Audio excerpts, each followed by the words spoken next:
随着年龄的增长呢，越是到了40岁、50岁之后呢，我们就越来越容易被一句话绑住，就是要看起来年轻一点。今天这个视频呢，就是纯分享，就是我一边化妆一边聊聊我最近的一些想法。下个月呢，我就要52岁了，白头发呢也开始越来越多。戴老师说，我最近真的是有一个非常深刻的感觉，我好像不太在想为看上去年轻一点，为了年轻这2个字绑住自己、困住自己。我觉得其实女人到了这个年纪，要看上去很年轻，要50几岁看起来像30几岁那样，会不会觉得很累啊？早上呢，我的护肤防晒已经擦完了。那在化妆之前呢，因为我的皮肤特别干，所以呢，我还会再用一点润肤，这个润肤保湿的非常非常好用，我已经用了很多年了，真的是就一到冬天我就一定会用它。用了它以后，你再去上妆，皮肤就比较滋润，不会那么干。特别是到了冬天哦，脸颊两侧就特别干，容易起皮。还有就是鼻翼的两侧，用一下呢，它就是化妆的时候就不会脱妆，不会起屑脱妆。这样，另外呢，在冬天上妆之前呢，特别是眼部周围、眼下很干，我会用到开海的这个很滋润的 balm。这个我也是一直在用，特别是到冬天，夏天可能不需要，但冬天如果说你的皮肤特别干的时候呢，就可以用到它，对眼下卡纹啊，对眼下的卡纹和干纹、细纹都有一定的帮助，因为冬天特别干，再加上自己是干性肌肤。其实到了一定年纪，我们不需要，特别是女人，我们不需要活得那么累。我以前其实也很在意这件事情，不管是买保养品啊，要研究成分，还有学化妆，包括要学穿搭，心里面呢都会有一个很小但很清楚的声音在说，这样会不会看起来更老？我相信和我同年龄的朋友呢，你一定会懂这种感觉。不是因为我们要比较，而且这个世界真的是时常的在暗示我们，女人一旦不年轻了，好像就变老了，就慢慢的看不见了。这个 CC Cream 呢，我每次都会用，因为我有脸部有一点点泛红的情况呢，稍微的用一点点，它就会均匀我的肤色，只需要一点点我需要遮的地方，均匀我的肤色就可以了，非常非常好用，也很滋润。如果你想擦多一点也是可以的，它自己会变色，你看到？我喜欢这种很方便、容易用手上妆的这些产品。所以呢，我们就很努力的去保养啊，努力的去维持啊，不管是皮肤、身材还是各方面吧，都要保持看上去年轻，在无形中就是把我们困住了，无形中让我们一直要回到过去，而没有想到我是不是应该让自己在现阶段保持最好的状态。你看，稍微遮一下，就去掉一点点泛红，想加也是可以。但是我今天呢想用这个 CC Cream， 因为它很滋润，在冬天用也非常好，而且它里面它里面还有一些护肤成分，也是对我们的中年女性护肤是有帮助的。记得让皮肤之前的护肤品啊，或者是 skin corrector 让它稍微干一点，不要急着马上去上妆，它就容易脱妆。OK， 所以有一段时间呢，我发现就是越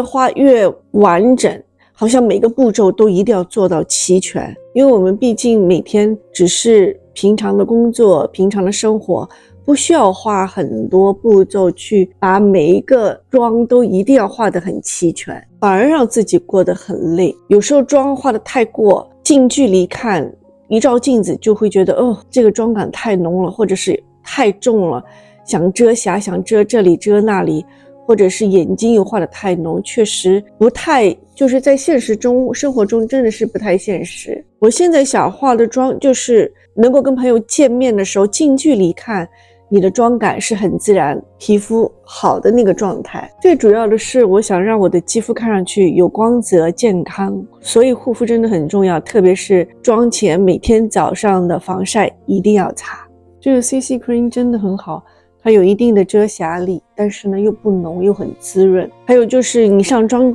前的方式也是不要直接往脸上擦，擦在手上用 sponge 点开了去这样上呢，更加均匀，妆感呢是比较轻薄，但是呢看上去又有一定的光泽度。所以呢，就是有一段时间就是老是被这种状态困扰着，想要自己看上去年轻一点呢，就是是不是皮肤没有不好啊，或者是衣服也没有乱穿啊。所以那个时候呢，我就问自己一个问题，我是真的想好好照顾自己，让自己在现阶段状态最好，还是只是害怕变老？在那一刻呢，我就觉得变老是不可抗拒的，我们永远不可能和时间去对抗，特别是有些迷思想让50几岁看上去像30几岁，我觉得有时候真的是不太现实。如果你让你现在状态看上去年轻个5岁，甚至于10岁，已经是非常好了。在近距离看的情况下，我觉得根本就是不可能，因为你看到的那些明星，他们的状态之前和现在，他们不可能是跟你很近距离的去接触，他们只会让你看到照片，远距离在灯光下化的浓妆，你所看到的这些表面。但是作为我们平常人来说，我们每天需要见朋友见家人呢，都是一些近距离的接触，我觉得自己还真的是应该要更现实一点。那后来呢，我就做了一个小的改变，我并没有突然放弃保养，因为保养皮肤真的是非常重要，也没有不打扮自己，我只是改了一个念头，我不会再问这样看起来会不会比较年轻，我会更在乎妆是不是我自己喜欢的，衣服是不是我穿起来更自在更舒服的，我也不再去讨好别人的眼光。当我不再去一味的追求看上去年轻之后呢，反而我的心态更放松了，整个状态呢也看上去更好。常常也会有朋友告诉我，你看上去很精神，状态很好，你整个人看上去就很舒服。你知道那跟你看上去很年轻那种感觉是不一样的，那反而是一种我觉得我现在这样是我现阶段这个年龄段保持的最好的一个状态。我不和我自己的过去比较，和我的将来比较，现阶段的我跟以后的我相比，现在才是最年轻的状态，所以我一定会好好的保持我现在最佳的状态。当然如果看上去，如果我比自己实际年龄看上去年轻5岁，当然是最好的了，慢慢来，尽量让自己慢慢的变老。50+的我们真正想要的是什么？我后来呢也慢慢才发现，我们真正想要的从来就不是要回到30岁，我们想要的是早上起来看起来没有那么累，特别是在照镜子的时候不那么嫌弃自己，一照镜子就觉得自己看上去好老啊，这样子要给自己感觉到我的状态今天特别好，肤色好，出门的时候呢也不需要再假装，一定要把自己装扮成怎么样的年轻，最主要的还是你看上去有一个很好的状态，不管是你的皮肤、你的妆容，还是你今天的穿搭，都要让自己看上去是一个非常好的状态，并不需要去伪装，把自己装扮看上去那么年轻，真的没有那个必要。还是那句话，化妆是为了让你的气色好，更有精神。我们可以让自己老得慢一点，但也不需要一味的去追求看上去年轻20几岁。如果你现在也跟我一样40岁、50岁以后，在这个阶段，你真的不需要去证明自己年轻，你只需要站在你现在的这个位置，一定要把你现在的状态保养好，让自己渐渐的变老。记得不要再做年轻的奴隶啦。那我今天一边化妆一边聊天，分享我的心得，只是一个我自己个人的一个想法。如果你觉得今天视频对你有帮助的话，请记得点赞、订阅和分享。那我们下次再见咯，拜拜。